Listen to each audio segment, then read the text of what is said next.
السلام عليكم. أعوذ بالله من الشيطان الرجيم.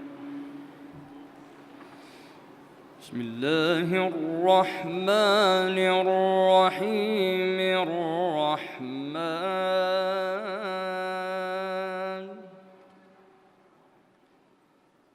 علم القرآن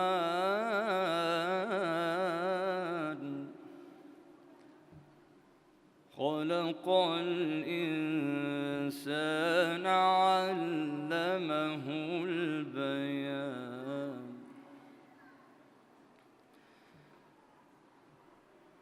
الرحمن علم القرآن خلق الإنسان علمه البيان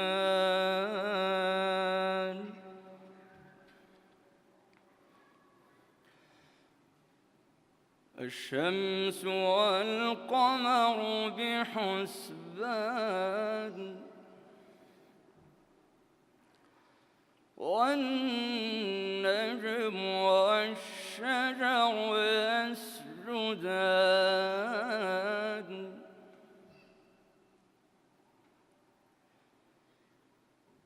الرحمن علم القرآن خلق الإنسان علمه البيان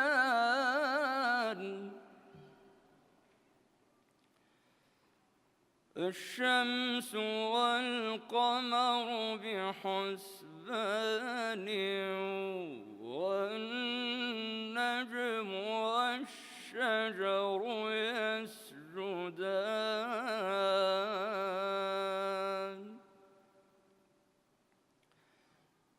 والسماء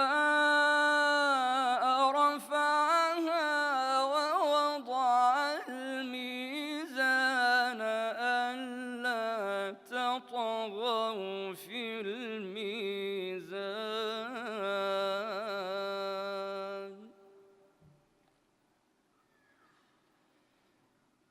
وأقيموا الوزن بالقسط ولا تخسروا الميزان والأرض وضعها للأنام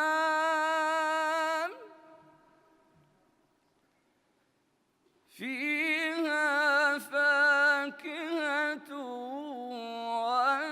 والنخل ذات الأكمام والحب ذو العصف والريحان فبأي آلاء ربكما تكذبان خلق الإنسان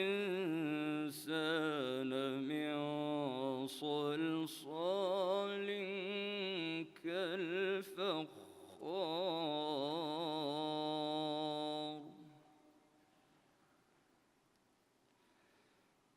وخلق الجان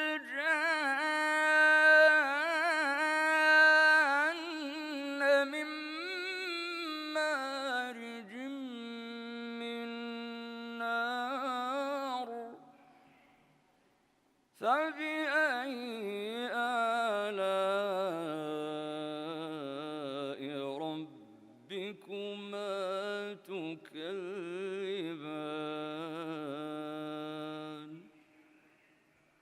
صدق الله العظيم.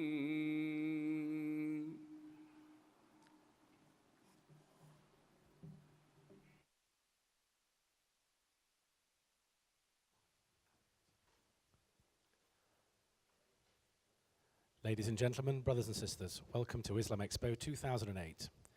Please welcome your hosts for this evening.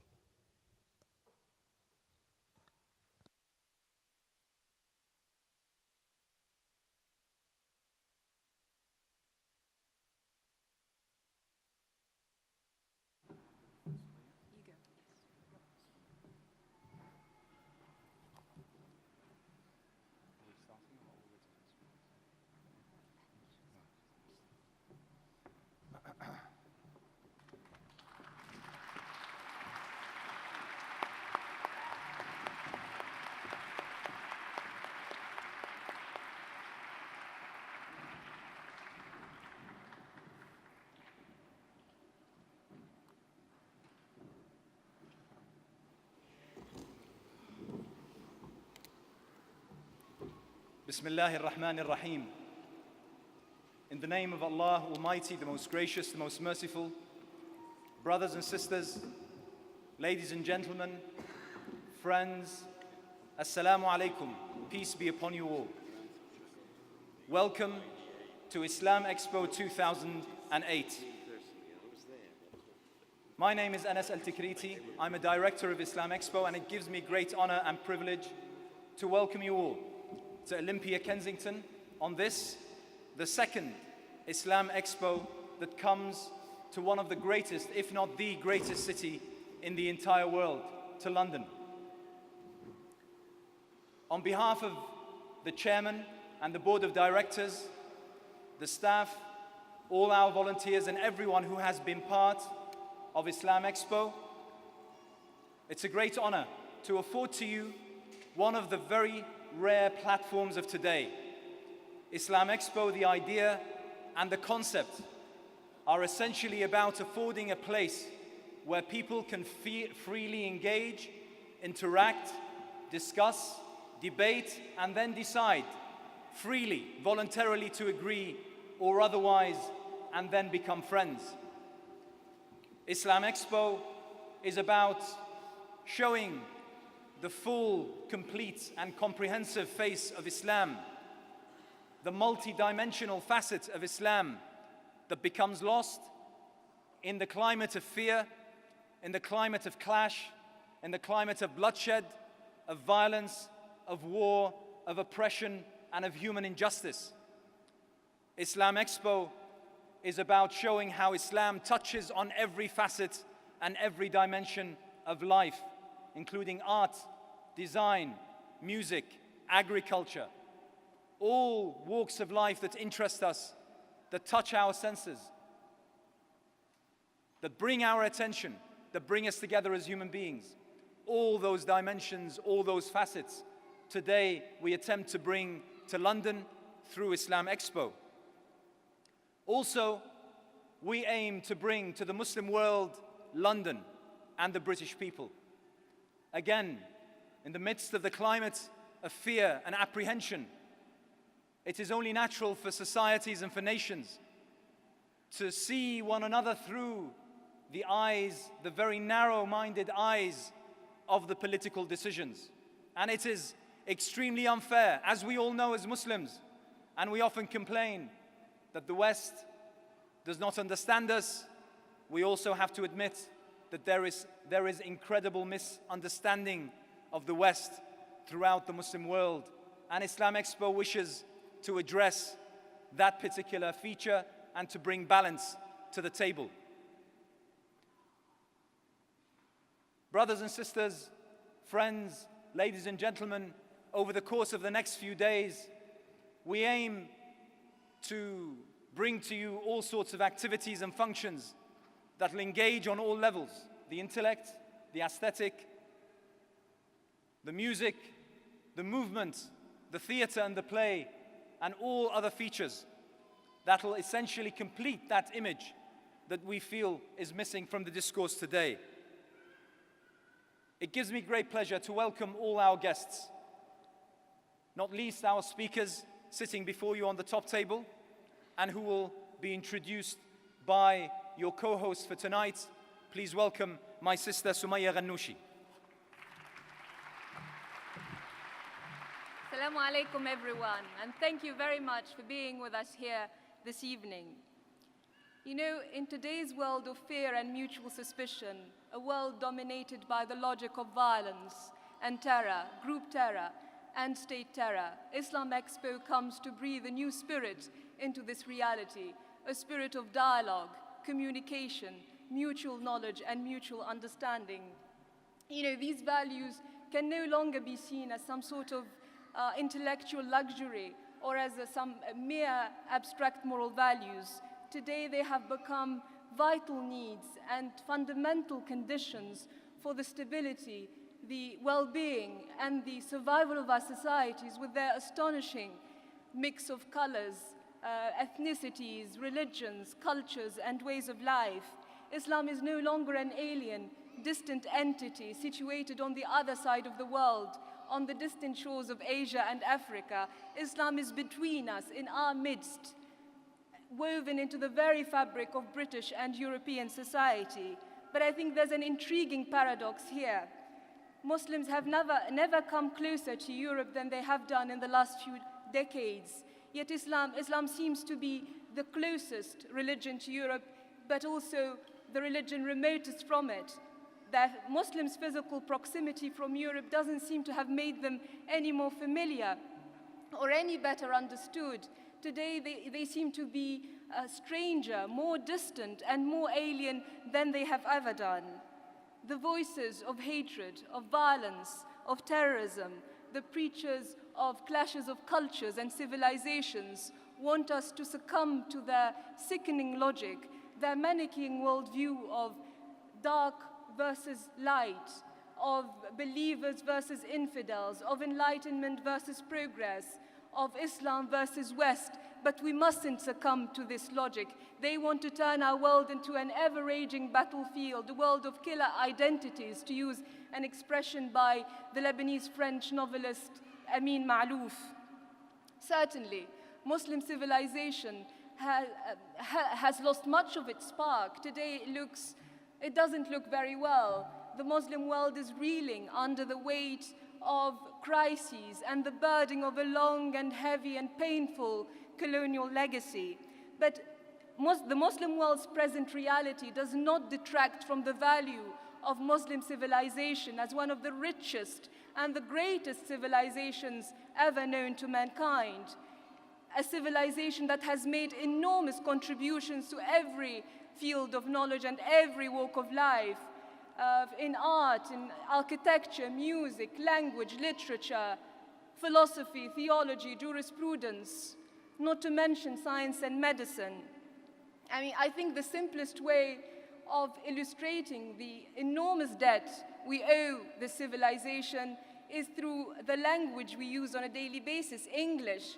Few know that a great many of the words we use on a daily basis come not from Greek or from Latin, but actually from Arabic, the lingua franca of that civilization. Words as simple as sugar, sukkar, coffee, qahwa, sofa, sofa, magazine, makhazin, check, sak, tarif, tarifa, not to mention a huge medical and scientific dictionary. It is this intimacy, this shared history, this sense of continuity which IslamEpo wants us to realize and appreciate, a continuity between two civilizations dismissed as enemies when in reality they're intimate siblings. We hope in IslamEpo to be able to take the visitor on an exciting, wonderful, and unique journey of discovery, to discover, explore, and experience the wonderful mosaic of colors, tastes, and fragrances of the vast Muslim world. Because as a famous Arab proverb says, people are the enemies of that which they know not. And if there's anything we want this project, this promising and unique project to achieve, it is to strengthen the spirit of knowledge over ignorance and the will to communication, to peaceful exchange over the will to isolation, arrogance, and hubris. I think I've said quite a lot. And I'm sure you're waiting to hear from our eminent speakers. But before I will end, I will quote a beautiful verse from the Quran, which says, "O mankind, we have created you from a single pair of male and female, and made you into nations and tribes that you may know one another, لِتَعَارَفُوا, so that you may reach out, open up, and know each other, understand each other." We hope that IslamEpo will take us a step closer towards this great ideal of ta'aruf, mutual knowledge and mutual understanding. And since we're talking about dialogue and understanding, what could be more fitting than to hear from a representative of another of our world's great faiths? It gives me great pleasure to call a representative, the advisor to, personal advisor to Cardinal Cormac Murphy O'Connor. for Interfaith Relations and Director of Westminster Interfaith, Mr. Alfred Agius. Please give him a warm welcome.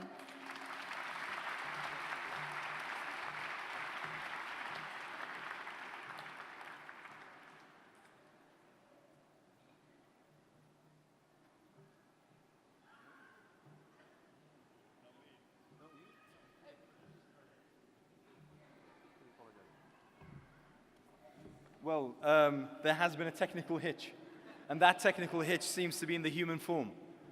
In that case,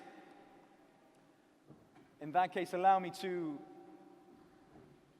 if I may, I'm going to move to, until we resolve this particular issue and understand exactly what's going on. Okay.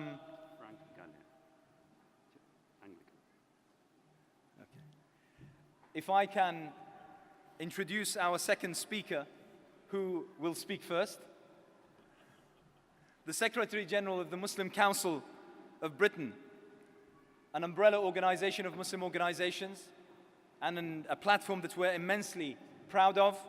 Allow me to welcome the Secretary General and Advisor to the Commission for Racial Equality and Office of the Deputy Prime Minister, Dr. Muhammad Abdul Bari.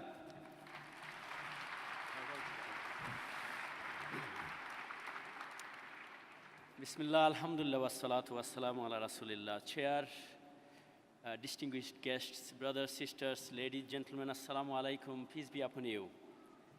First of all, my deepest appreciation to IslamEpo team for allowing me to say a few words in this great launch.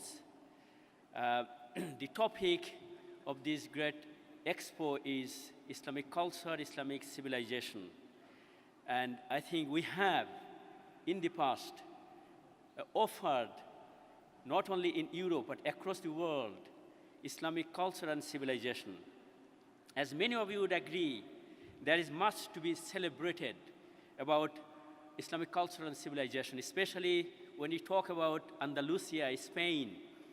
One of the famous writers have written, I'm quoting, the universities of Andalusia provided models and a template for those founded in Oxford and Cambridge in England. But that was then, and here we are today. The pioneers and forerunners of Islamic civilization in Europe have played their role at that time. Our time has come. As the ancient saying goes, those who are strong, they say that my father was. Those who are weak, they say my father was. And those who are strong, they say here I am. It's a great test for us. Muslims in Europe have to show that they are strong because we have the greatest legacy. Brothers, sisters, the challenges that face our civilization today are both enormous and complex. 5 months after the first Islam Expo in 2006, the Alliance of Civilization originated from Spain and Turkey, the two great countries, under the auspices of the UN, reported, and I'm quoting, our world today is alarmingly out of balance. For many, the last century brought unprecedented progress, prosperity, and freedom. For others, it marked an era of subjugation, humiliation, and dispossession.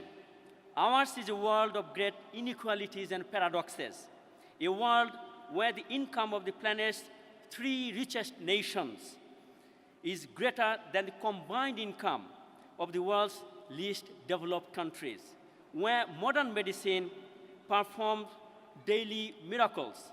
At the same time, 3 million people die out of preventable diseases, where we know more about distant universe than ever before, yet 130 million children have no access to education, where despite the existence of multilateral covenants and institutions, the international community often seems helpless in the face of conflict and genocide.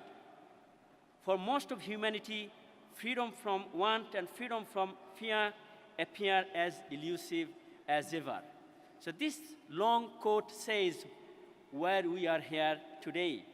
In this context, the Muslim Council of Britain fully endorses the view of Alliance of Civilization, that we all share a collective responsibility to realize a broad consensus across nations, cultures, and religions, in which all societies are bound together in their humanity and interdependent in their quest for stability, prosperity, and peaceful existence.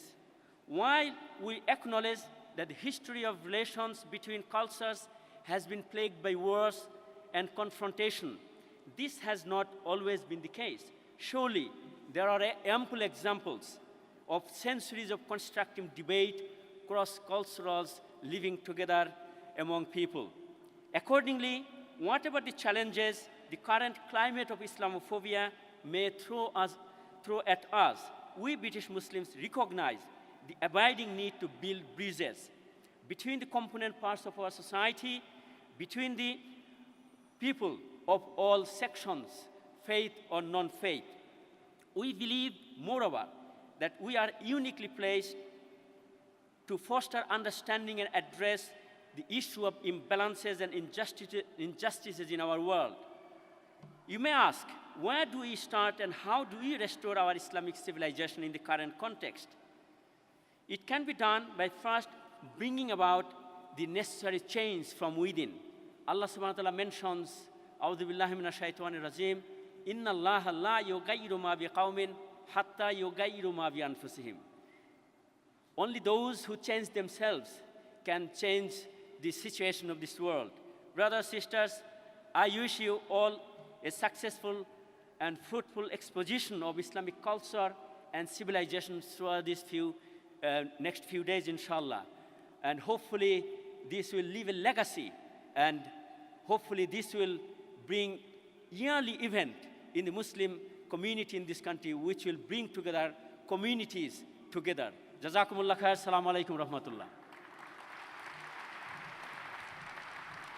Wa alaikum assalam. Thank you very much, Dr. Bari. First of all, I have to apologize for the glitch, and to our eminent guest, and also gladly announce that now we know who you are. We were along the correct lines, but just slightly a different church, I would suggest. Allow me to introduce our next speaker. It gives me great pleasure to introduce Father Frank Gelly, an Anglican priest and director of Interfaith Network called the Turkish name Al-Karadash. Father Gelly.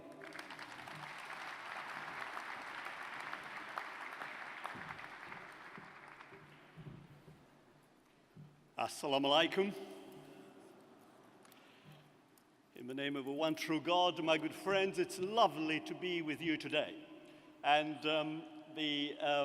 what's just happened puts me in mind of, I was once a chaplain in Turkey of a British embassy, and one of my interests was Sufism and the tarikats of Turkey. So after some strenuous research, I met a holy man who was the leader of one of the Turkish tarikats. And I was introduced to him, and he was very kind to me. And I began to say, I'm a stranger to you. And he stopped me immediately. I said, no, how can we be strangers if we both believe in God? So even if I'm not as famous as Mr. Adjus, the representative of a cardinal, I believe that I'm no stranger to you because we all believe in God.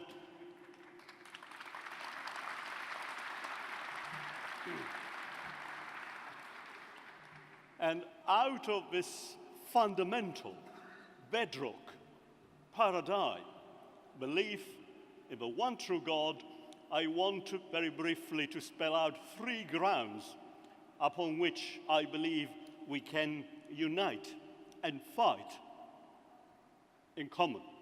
The first is peace. And of course, salam, shalom. It's lovely to see Rabbi Weiss there. And peace, one of the sweetest words on earth. And of course, the best, the highest form of peace is the peace which comes from God. I give you peace, I leave you my peace, the peace which passes man's understanding. It's the words from the Bible. And this is not just an abstract aspiration. We have battles to fight in common. There are some dark shadows which have been cast on the international horizon at the moment. We all know about the saber rattling going on in Washington, the threat of an attack on Iran, and we must, I believe, good, faithful Muslims and good, faithful Christians combine to avert, to fight the warmongers who want to cast the particular shadow.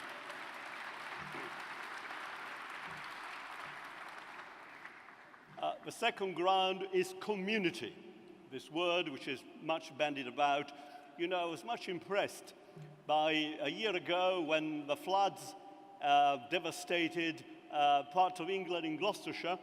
There was a Muslim group which went around helping out, offering help to the old people who were flooded out and were in dire conditions. And it reminded me of the fact that, you know, okay, there is a little bit of rivalry between Christians and Muslims, but I would say let's make it a rivalry in which one of us helps people the most. How we can best help a community of which we are all part. And of course, those who try to divide us, to those who seek to drive a wedge between us, we must say no, we are united, stand shoulder to shoulder. And the last one, the third, is spirituality. Spirituality. We have in common great spiritual traditions, great spiritual riches. How much I enjoy listening to the recitation of Al-Musaf, the Holy Quran, Al-Kitab. I find in myself an inward, refreshing spiritual experience. And so, similarly, we have in the Christian tradition various special forms of prayer which enhance this sense of community, of unity with God. So, I must not go on. 3 things: peace, community, and spirituality. And alhamdulillah, inshallah, we shall be united more and more.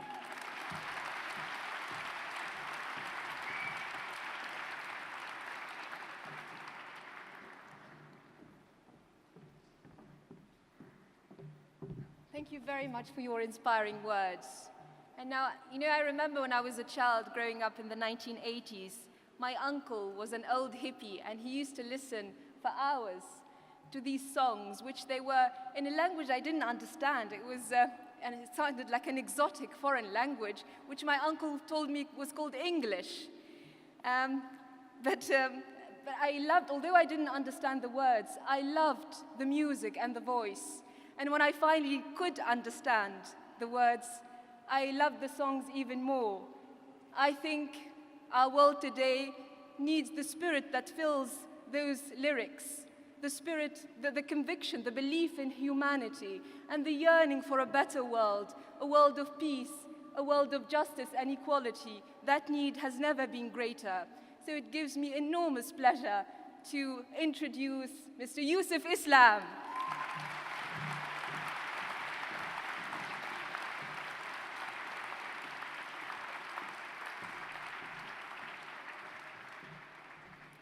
Assalamu alaikum wa rahmatullahi wa barakatuh. Peace be with you, brothers and sisters and friends.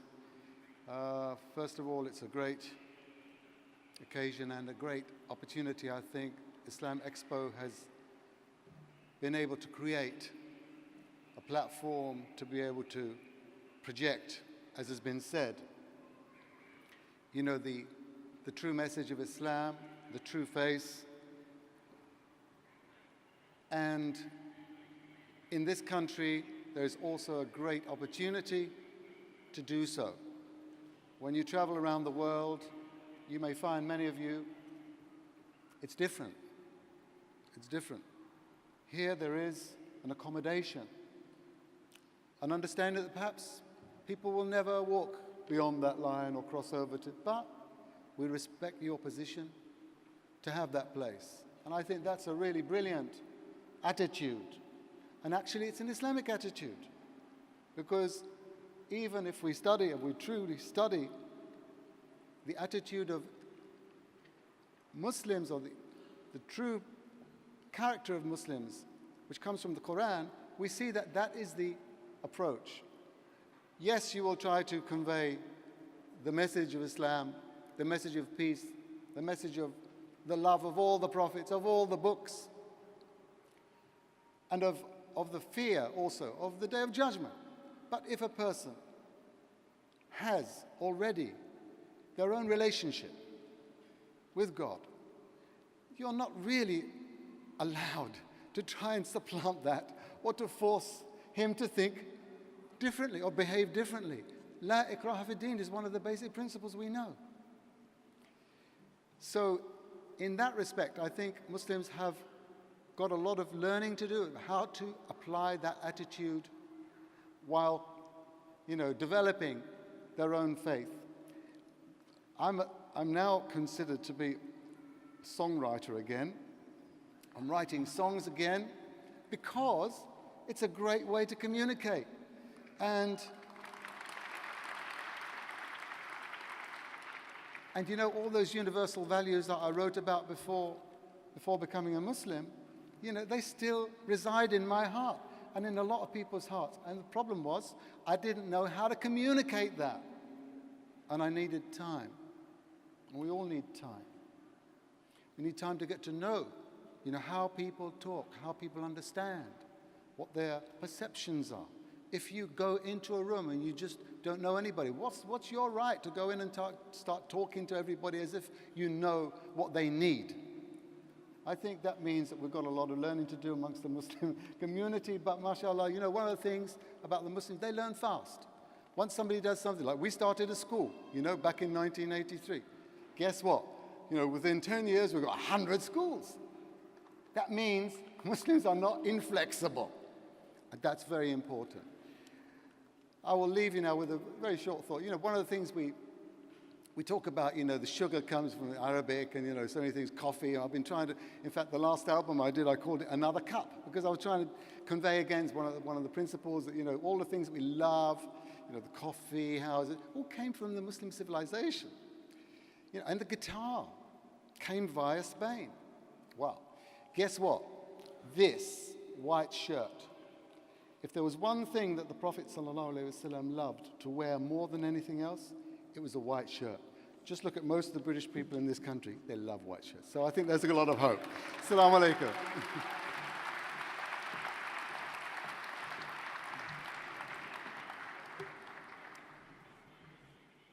I have to say that I am extremely proud to be part of London.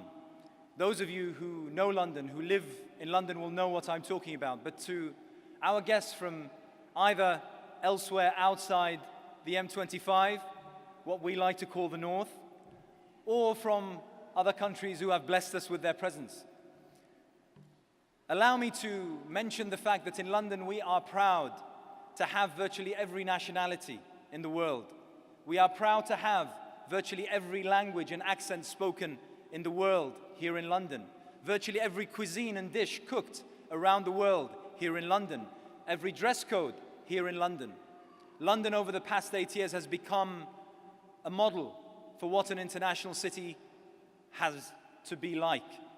The sense of ownership and partnership of those who live in London and work in London and make London thrive is something which we are all grateful to Allah and immensely proud of.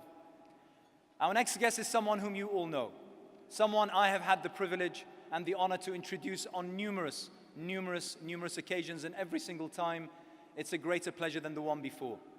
It saddens me to say that I can't use the same title and introduction that I used to use over the past 8 years. However, he still remains one of the greatest assets that London has and one of the greatest friends that the Muslim community and all ethnicities and communities and race groups have here in London. Please welcome Ken Livingstone.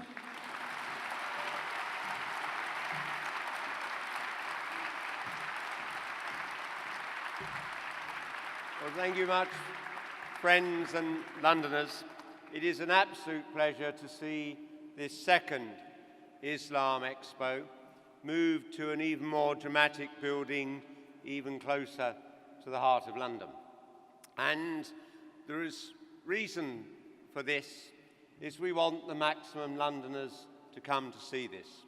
This is not an exposition for Muslims to come to. It is an exposition for all Londoners of all faiths and none to come to, so they understand better the diversity of the city in which they have the great honour to live. I regret that we haven't advertised it as much as we should have done. Up until a few weeks ago, I would have been in a position to order London Underground to have posters up, as we do for St. Patrick's Day, as we do for the Russian Winter Festival and everything else, but this seems to have been forgotten in all the activity currently happening at City Hall. I'm sure it's only an oversight. I'm sure the new mayor will want to give a guarantee that there will be another expo here in this city that they will help to put forward, and as with all the other communities that we celebrate, build this expo year by year in terms of the numbers that come, because it is about reaching everybody else. When we celebrate the Chinese culture, as we do with the Chinese New Year, the vast majority of people who come are not Confucian or even Chinese. They are Londoners who want to understand better the Chinese that they live beside. The same is true when we celebrate St. Patrick's Day. The same is true when we celebrate St. George's Day, though the press never seem to notice that one. And we also want to build this particular event as we go by year, because the fact that London has diminishing racial and religious incidents, and this is something measured by the police nationally, attacks that can be defined as racist attacks or attacks based on religious prejudice. The fact that London sees those attacks going down year by year, whereas outside London they are continuing to rise, is because faith leaders in this city and community leaders and politicians for a generation or more have made the case for tolerance. It doesn't come naturally, certainly not in a city where so many of the newspapers preach fear and intolerance and have ridiculous stereotypes of different communities. And in the same way that 30 years ago, the Irish Catholic community in this city was demonized by the media because of the actions of a small number who were pursuing a militant and violent stance, and we had to go out and make the case for tolerance and defend our Irish Catholic Londoners. So today we have to do the same for Londoners of Muslim faith. There is the most appalling demonization of Islam in the press. And in particular, of course, the Daily Express and the Daily Mail disgrace the concept of journalism on an almost daily basis by their depiction of Islam and Muslims, both globally and in our own country. But we are making progress, and as I say, the number of incidents declines year by year. I was able to meet the new Chief Minister of the Scottish Parliament shortly before the mayoral election. He came to London, and one of the things he wished to talk about, because as you know he represents the Scottish National Party, who had just taken office, he wanted to talk about the success of the first Islam Expo, and he was talking about having an Islam Expo in Scotland so that the people of Scotland can better understand their neighbours of different faith and the world in which they live. We have seen dramatic events in the last 20 years since the collapse of communism. We saw people talk about an end of history, as though conflict would pass. Sadly, that is not what it turned out to be. We have had more conflicts, more wars, more fear, and I think the world is almost a more dangerous place today than it was then.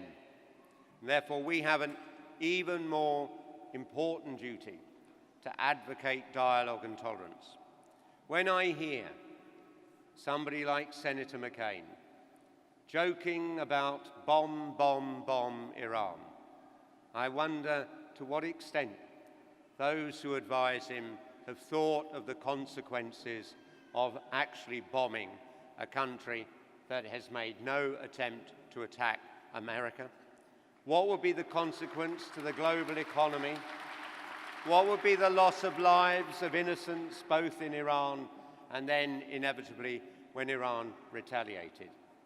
If Senator McCain is worried about nuclear weapons, then the best way of dealing with that is to lead by example and commit yourself to getting rid of your own nuclear weapons, not threaten. Because if Iran seeks nuclear weapons, it will be because neighbours have nuclear weapons. When we had the situation of Britain under Mrs. Thatcher renewing its Trident, or buying its Trident missiles, there was a private meeting between a friend of mine who's a journalist and Lord Carrington, who was Foreign Secretary. And after the interview, they went off the record to chat in a way that was more open than could be on the record. And the journalist said, why on earth is the government going to spend so much money on these nuclear weapons when they will never deter an attack by the Russians, who have infinitely more? And he said, my boy, you don't understand. If the French have got the bomb, we must have the bomb. And of course, Pakistan wants the bomb because India's got a bomb. And Iran wants a bomb because Israel's got a bomb. And Russia needs a bomb because America's got a bomb.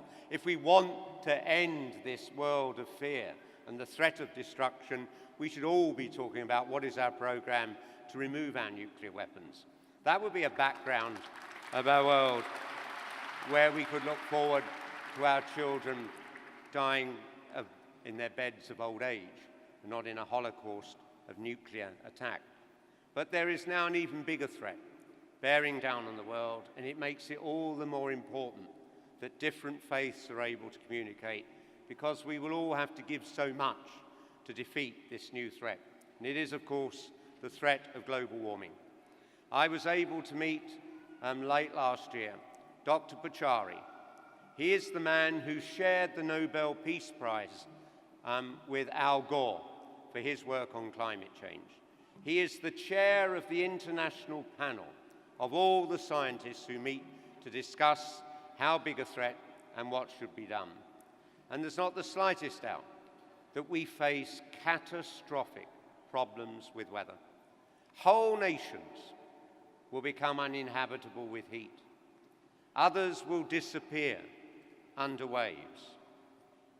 However rapidly we reduce our carbon emissions, tens of millions will die. And if it is the worst scenario, hundreds of millions. Whole nations face the extinction of their water supply as the glaciers that feed their rivers just cease to exist. And there is no way humanity can survive this crisis if we only think about what we can get for ourselves, our nation, our people, or people who share our faith. This crisis is so overwhelming. All of us have to work together. And there can be no better place to start than in one city where people come together. And there we should talk about what we can do to reduce our carbon emissions, what we can do to assist poorer countries to develop and buy the technologies that help them to reduce theirs. There are terrible dangers ahead for the human race on the face of this planet. But what inspires me is the knowledge that the only way we can get through the dangers that lie ahead, whether it's facing nuclear weapons or the problems of climate change, is that we work together and that we trust one another and that we love one another. And that is the core of every faith. And that is what we celebrate here today. At the heart of Islam, in the heart of almost every Muslim, as it is in the heart of almost every Christian or Hindu or Jew. Let us find what unites us, not what divides us. And let those who lead us politically nationally or regionally, make the case for tolerance, make the case for understanding the neighbour who is different.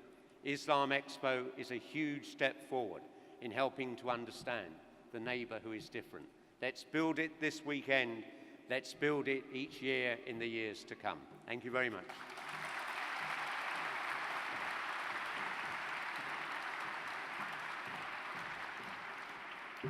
Thank you, Ken. And I should tell you that Ken is an old friend of IslamEpo. He's really part of the furniture. And much of the credit for the start and the continuity of the project goes to him and his excellent team. I think now we've had enough speeches, so we won't inflict any more on you. And I think we should have some entertainment. You deserve some entertainment. So it gives me great pleasure to introduce Mr. Masoud Curtis, all the way from Macedonia.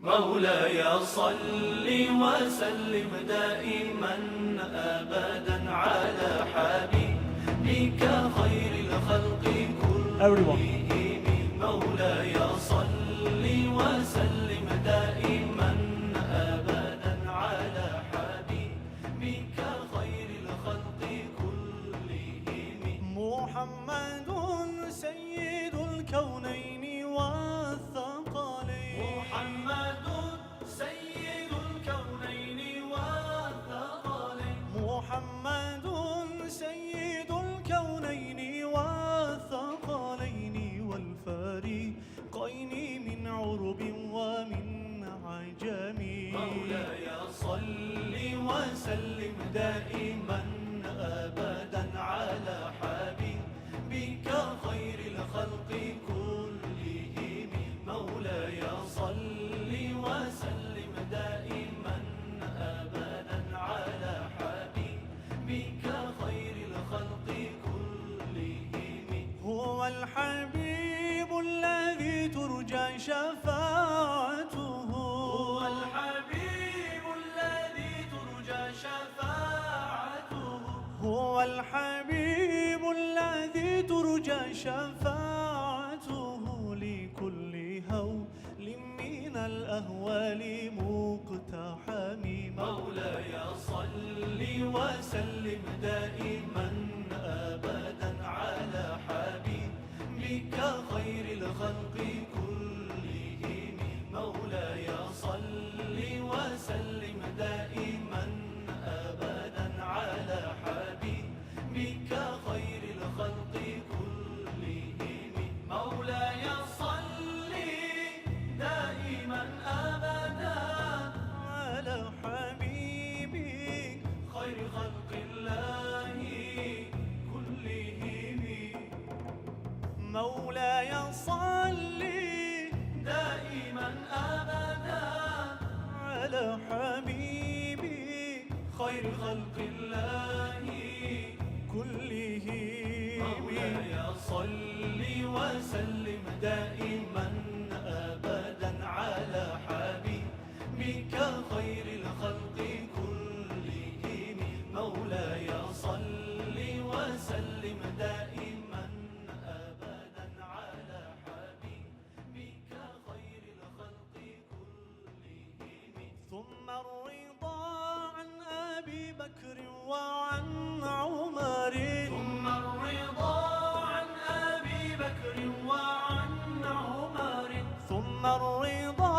عن أبي بكر وعن عمر وعن علي وعن عثمان ذي الكرم مولاي صل وسلم دائما على حبيبك خير الخلق كلهم مولاي صل وسلم دائما أبدا على حبيبك خير الخلق كلهم يا ربي بالمصطفى بلغ مقاصدنا يا ربي بالمصطفى بلغ مقاصدنا يا ربي بالمصطفى بلغ مقاصدنا واغفر لنا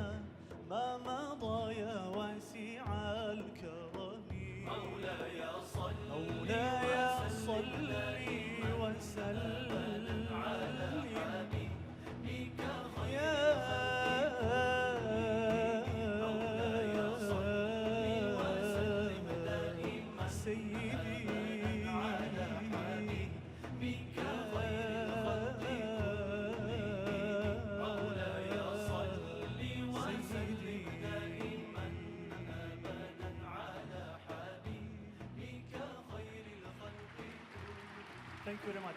Jazakumullah khair.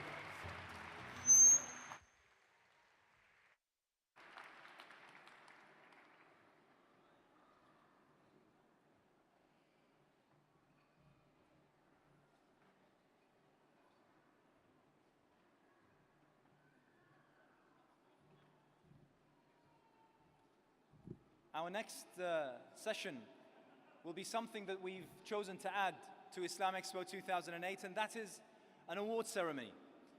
We've listed 6 categories in which we've recognized outstanding achievement. And myself and my co-host will be reading out those nominations as well as the award winners.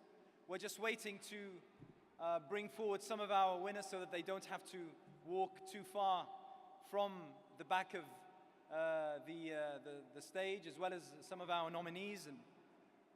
And we're also waiting for the awards. I'm told that they are on their way.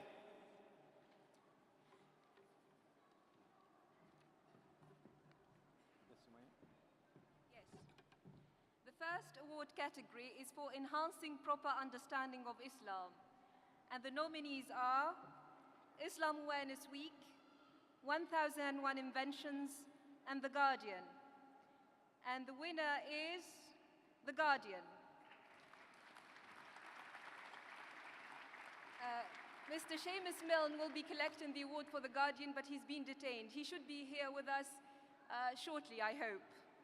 The Guardian in print and online has been instrumental in providing a platform for the British public to gain better and accurate understanding of Islam and the Muslim community in Britain. For that it is being awarded. And the next award category is for medicine, science and technology.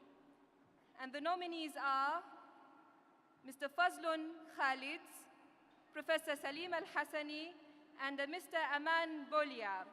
And the winner is Dr. Aman Bolia.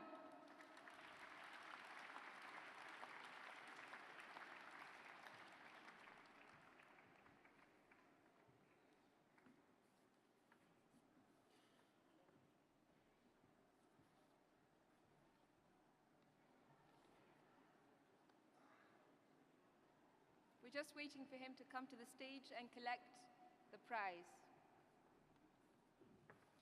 Dr. Aman Bolia is a senior lecturer at the University of Leicester and a consultant vascular radiologist at the Leicester Royal Infirmary. Dr. Bolia developed a technique which is now being used all around the world to treat venereal disease. Thank you.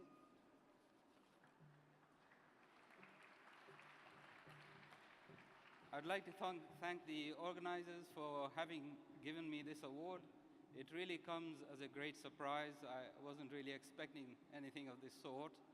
I'd like to congratulate the organizers for having put such a wonderful performance and wish them well for the next few days. Thank you very much again for this award.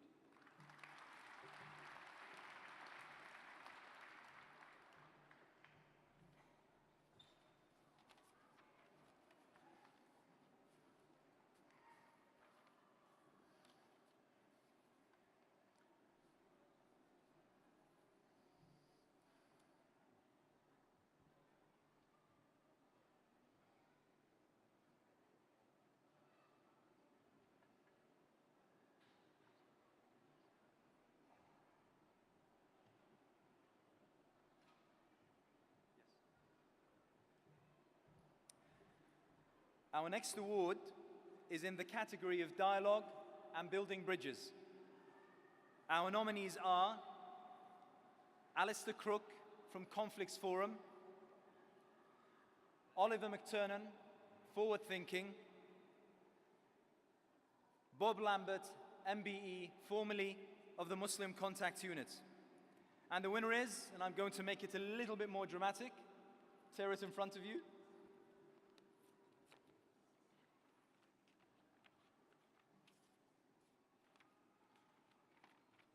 Robert Lambert, MBE.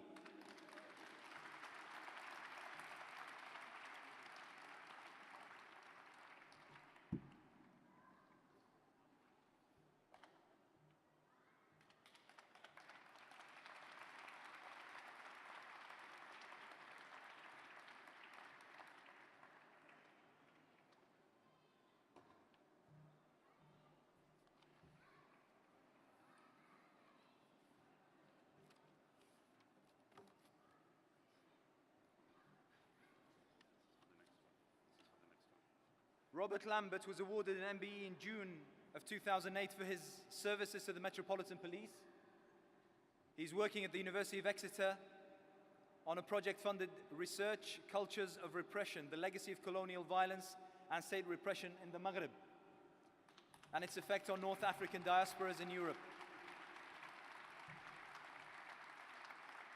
In his capacity as head of the Muslim Contact Unit, Robert Lambert has been extensively engaging with the Muslim community and Muslim organizations to promote better understanding and dialogue between the different communities of London.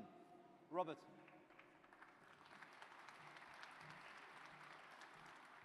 Well, it's a really great pleasure to receive this award from the organisers. I've enjoyed working with nearly all of the organisers of this event for several years now. The only small criticism I have to make of the award, it's a shame to make any fault, but you know, building bridges. I've never had to build a bridge with any Muslim community leader in London. As Anas said at the beginning, we're all Londoners, and I think we're all proud of this multicultural, multi-faith city.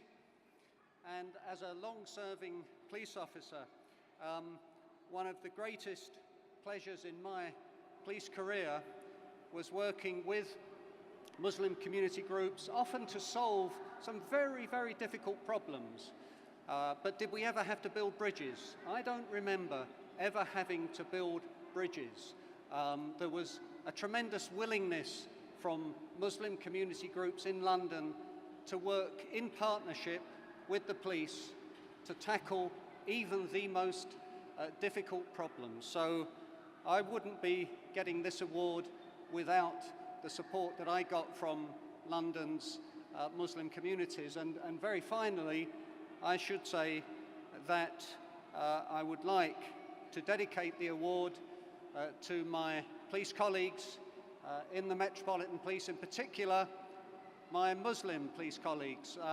You know, policing London is sometimes a demanding job, but it's often been especially demanding for Muslim police officers who, at the end of a hard and sometimes very successful day's work, keeping London safe, sometimes because of the media misrepresentation that's been referred to, they've often had to endure very unfair criticism.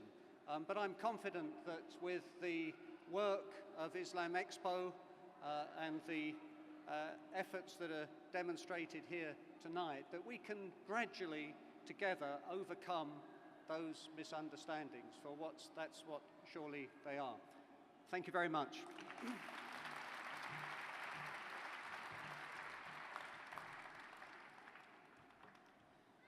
The nominations for investigative journalism. BBC's Newsnight. The Islam Channel, Peter O'Bourne from Dispatches.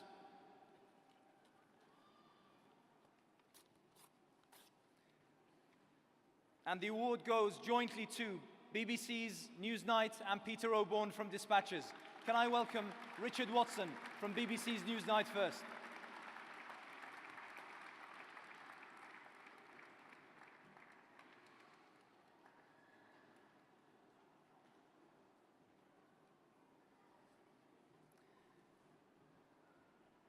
BBC's Newsnight Award is for investigative report by Richard Watson and the Newsnight team on policy exchange report on mosques, exposing inaccuracies and forged documents, amongst a plethora of other reports. Their work has been greatly celebrated by not only the Muslim community, but all those throughout society seeking the truth.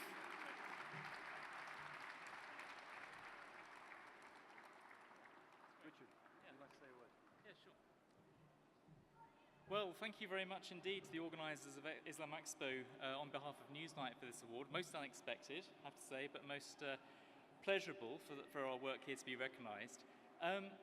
As was mentioned just a few moments ago, the story really concerned a very high-profile report by Policy Exchange, the think tank, which alleged that extremist material was being distributed from a quarter of a sample of 100 mosques across the country.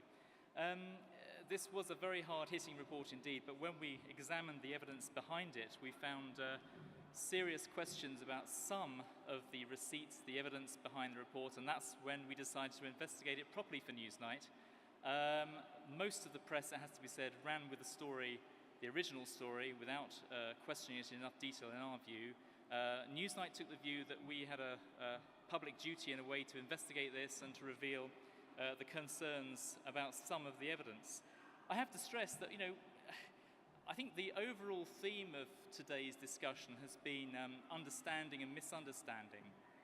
And I hope this award goes some way to building bridges from Newsnight and the BBC to the wider community as well, because we're often accused of Islamophobia, for example. We have done a fair amount of critical reporting of groups like Al-Muhajirun and Al-Gharaba and others like it. And I don't apologize for that. I think that's a serious issue in this country in terms of social cohesion. But what I would say as well is that when we have hard facts, we go with the hard facts and investigate the hard facts, as this story that we did on Policy Exchange demonstrates. We are really trying to get to the bottom of the situation based on the evidence and on the facts. And I'm very grateful for the organisers to give us the award that they have done. Thank you very much. And Peter O'Bourne from the Dispatches team. Yes. You want to climb? There you go. I think he deserves another round of applause.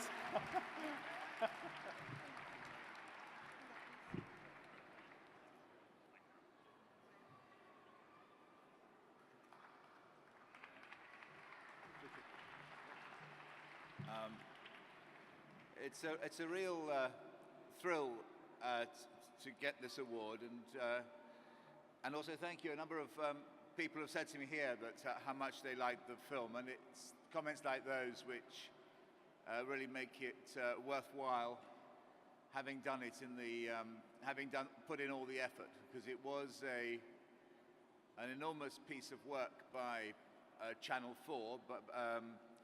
And I'd like to thank Dorothy Byrne, the head of News of Current Affairs at Channel 4, and the commissioning editor, Mehdi Hassan, who were just so good, and the production company, Quicksilver, and all the wonderful people who helped us to make the film.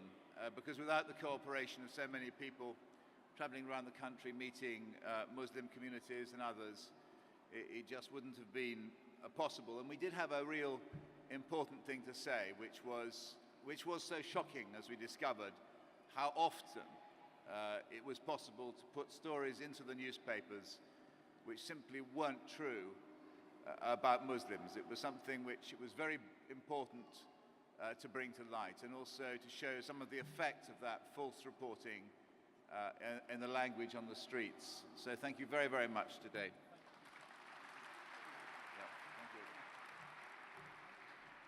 Now you can jump down again. There you go. Wonderful. Before I present our final award, I'd like to welcome to the stage Simon Hughes, MP. Thank you very much for joining us. I'll be coming to you shortly. Thank you. Our final award is IslamEpo's Lifetime Achievement Award. We have chosen this year to award this present to someone whom I think that through what we've said and what he's said over the past few minutes, we realize why. We are proud to present IslamEpo 2008's Lifetime Achievement Award to Ken Livingstone.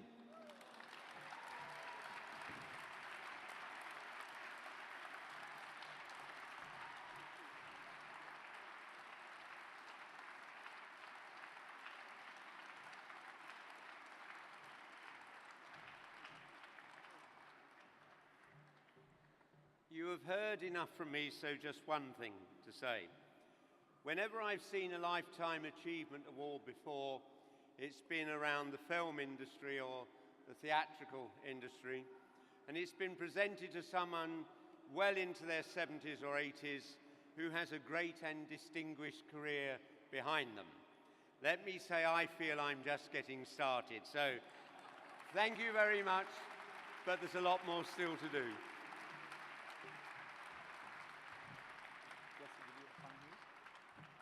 next speaker is one of a rare breed of politicians who don't put their interests, their narrow interests, before the interests of society in large. Mr. Simon Hughes, President of the Liberal Democrats, has sought to defend the tradition of diversity of Britain and defended Britain's communities in very difficult climate. It gives me great pleasure to introduce Mr. Simon Hughes.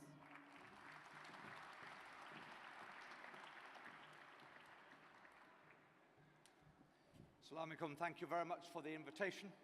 It's very good to be with you. Coming north of the river is always risky, but coming west and north is even more risky for somebody who comes from southeast London, but we can all survive. I'm very happy to be here. This event, I suddenly discovered during the day, was becoming more controversial than I had imagined. I've never regarded it as particularly controversial to come to speak to audiences predominantly of Muslims. Often I discover that they are large audiences, which seems to me a good place for a politician to be. And often they broadcast what you say to other groups of people, which seems to me a good way to get your message across. So I take the invitation willingly. I just want to say three very simple things. Firstly, I'm a Christian, and I come from what's described as the evangelical wing of the church. From the wing of the church which has been arguing its corner in this country in recent days in the context of debates about women bishops and things of that ilk. I'm very clear as a liberal, but also as somebody with a strong faith background, that we have a particular responsibility in this country, and those of us from the three Abrahamic faiths have in particular a particular responsibility. Obviously, we're a country of many faiths and people of agnosticism and no faith, but the three Abrahamic faiths have a particular responsibility.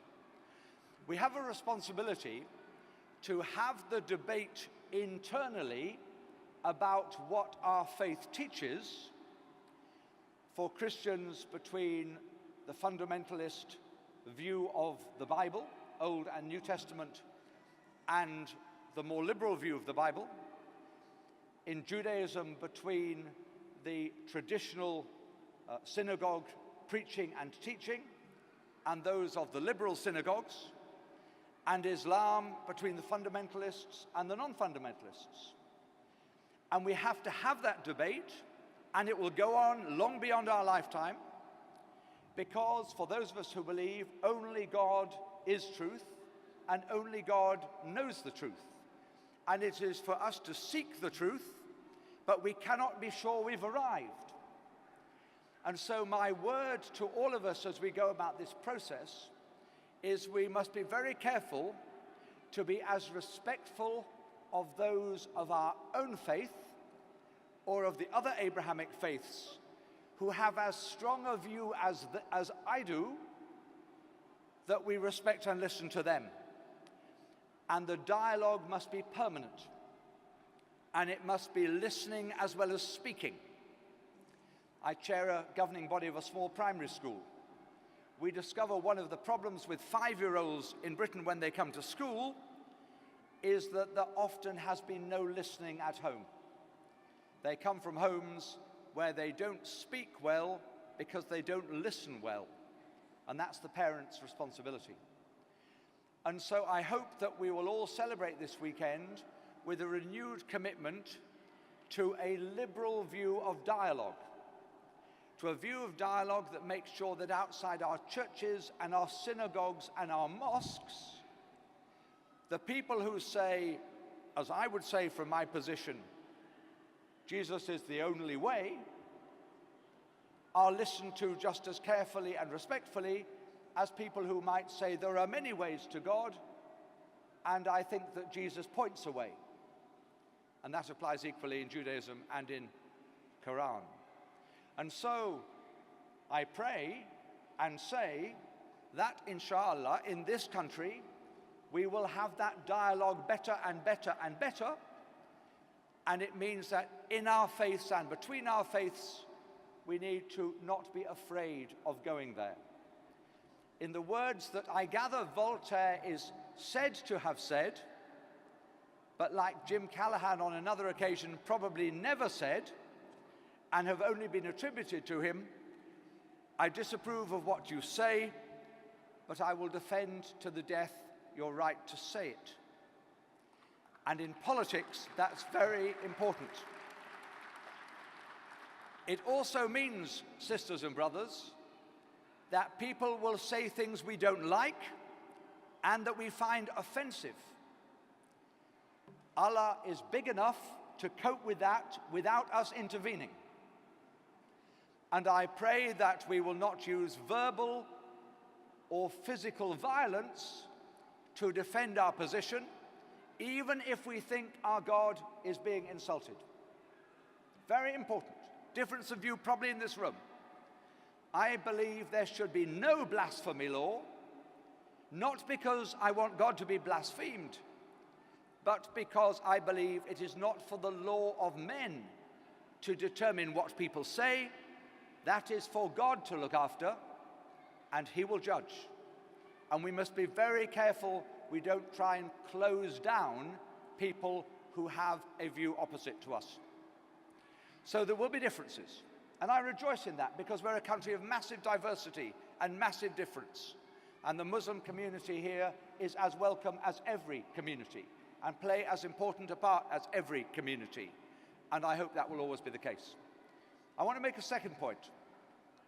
We're still short of a representative political system, and Ken, as Mayor of London for 8 years, and I have spoken on this subject many times. There are not enough women in public life. There are not enough young people in public life. There are not enough black people in public life. There are not enough Chinese and Oriental and Asian people in public life. People who are Britons, people whose lives are here. And there are not enough people of the minority faiths in public life.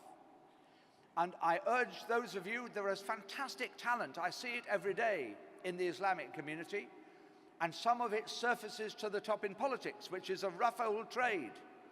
But I just ask you, particularly the women here, particularly the women, particularly the sisters, to think whether you are called, not for all of your life, but for some of your life, to political leadership.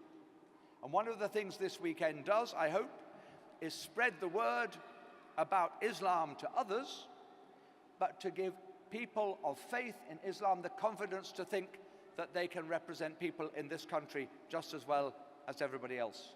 Please, whatever your party politics, become engaged, because we need that dialogue not just at conferences and not just in the newspapers like the ones Peter writes for, and not just on the media, but we need it in our public life, in town halls and county councils and borough councils and London assemblies and parliaments, and we will soon have an elected second chamber. The House of Lords is going, thank God, to be abolished. It's an anachronism, should have gone years ago, in fact decades and centuries ago, and it will soon be an elected second chamber, and there will be more places for people to be elected to the Parliament of the land. And the third thing is this. There are also issues that I hope will unite us. And I'm now speaking particularly to people who might either be Labour Party members or sympathetic to the Labour Party. Please speak out about the nonsense of extending the time of detention from 28 days to 42 days. This is just not acceptable. It's not acceptable in principle, but it is also absolutely not acceptable in practice. Because you know what will happen. The more we have these powers of the state to restrict the liberty of the individual, they won't be used generally against the comfortable white Anglo-Saxon family in the Shire counties. They will be used against people who have a minority view or a minority faith or a minority colour or a minority lifestyle. And my friends, that may much more often be you than be me. And therefore we must stand up against the nonsense. David Davis fought his by-election. It was a slightly idiosyncratic thing to do, but he chose to do it. Labour should have been there defending their argument, but they didn't. But you need to enunciate the case. that if we are going to deal with differences and terrorism and global problems, if we're going to deal with the tensions around Gaza and the West Bank and Palestine and Israel, if we're going to bring peace to the world, peace to Jerusalem, peace to our world, then we have to do it not by renouncing the liberties that this country has propagated around the world for so long. And I leave you with this thought. As British residents, we must change the attitude that has become the attitude towards Britain from abroad. When I was in Pakistan a couple of years ago talking to some young students, I said, "What do you think about Britain?" And they said, "We used to think it was a place where human rights would be upheld and we knew you would have the highest standards of defending liberty. We think you have given up that principle." My friends, we cannot expect authoritarian regimes, whether in the Middle East or Asia or Africa, to be democratic, to be participatory, to be enlightened, if we pull back the liberties we have at home on our doorstep. So I hope that the cultural and historical and faith traditions of Islam will not prevent people from getting engaged in the politics of today, as well as the art and the music and the business and the family life. Encourage each other, support each other, work with each other, but above all, go out into the streets and the communities so that we don't have Muslims over here, Jews over here, Christians over here, and other faiths over there. We walk together, and if we walk together, we will be stronger, we will be richer, we will be more well-informed, and we will be more able to bring the peace and the justice in this life that Allah wishes and that we wish for each other. Be encouraged, but do not walk alone. In the words of the football chant, do not walk alone. Walk together. Thank you for being here. Have a great weekend.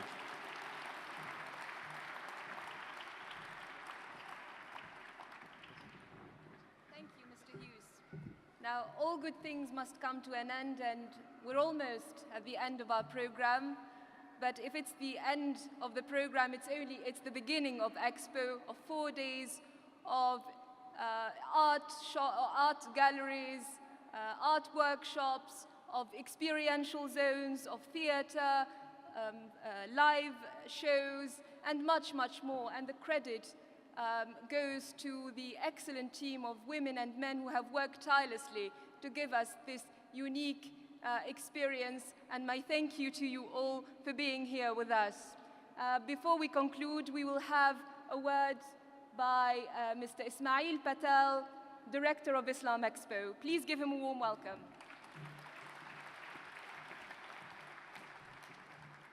Bismillah ar-Rahman ar-Rahim. Alhamdulillah. Alhamdulillah wa kafa wa salaman ala abdihi allazina istafa ma ba'd. A'udhu billahi minash shaitanir rajim. Bismillah ar-Rahman ar-Rahim.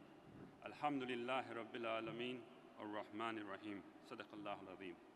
My dear respected elders, brothers and sisters, my invited guests, Assalamu alaikum wa rahmatullahi wa barakatuh. Peace be upon you all. We have heard and we know that we're going through a great challenging time. But for Muslims, this is nothing new. We as Muslims have always had challenging times. From the very inception of Islam, the Prophet ﷺ himself was punished for propagating the deen of Allah subhanahu wa ta'ala. If you look throughout the whole Islamic history, there was great persecutions and challenges facing Islam. The difference, and this is extremely important, the great difference was that those Muslims who became great, who we today call great, faced those challenges as an opportunity to excel.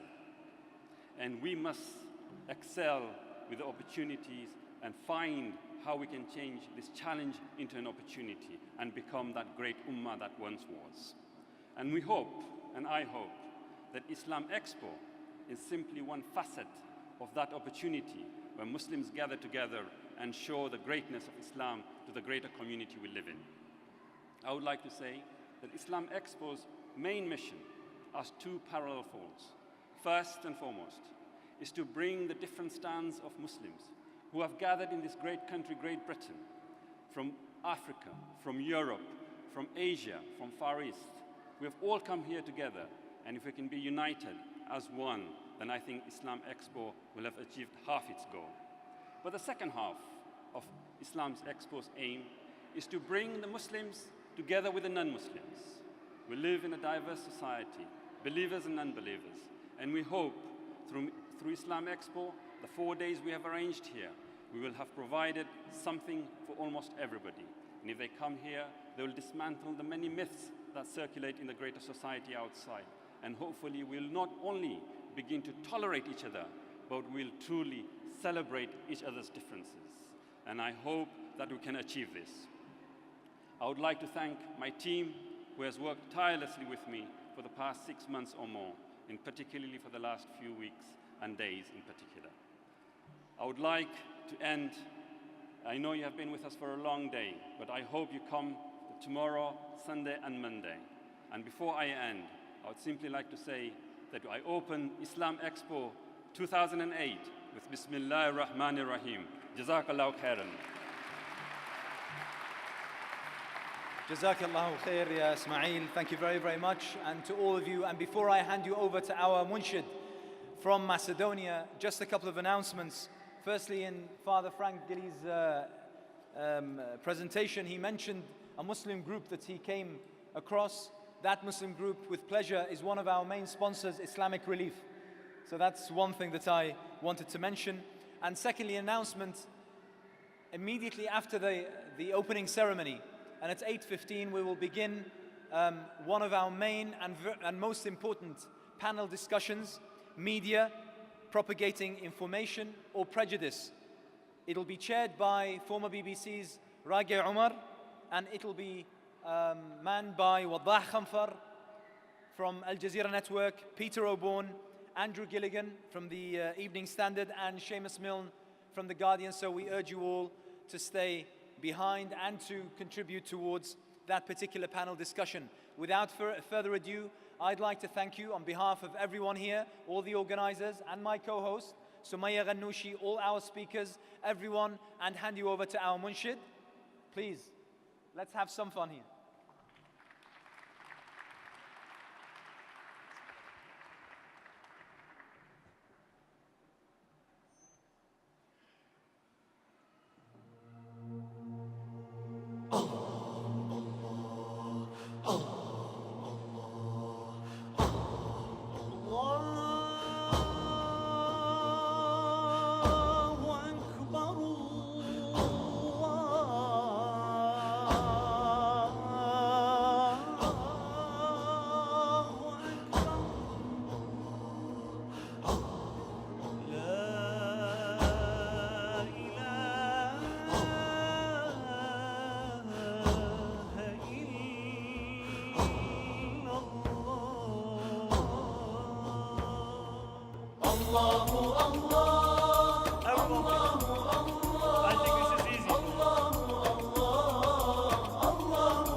Ona tu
Thank you very much, brothers and sisters.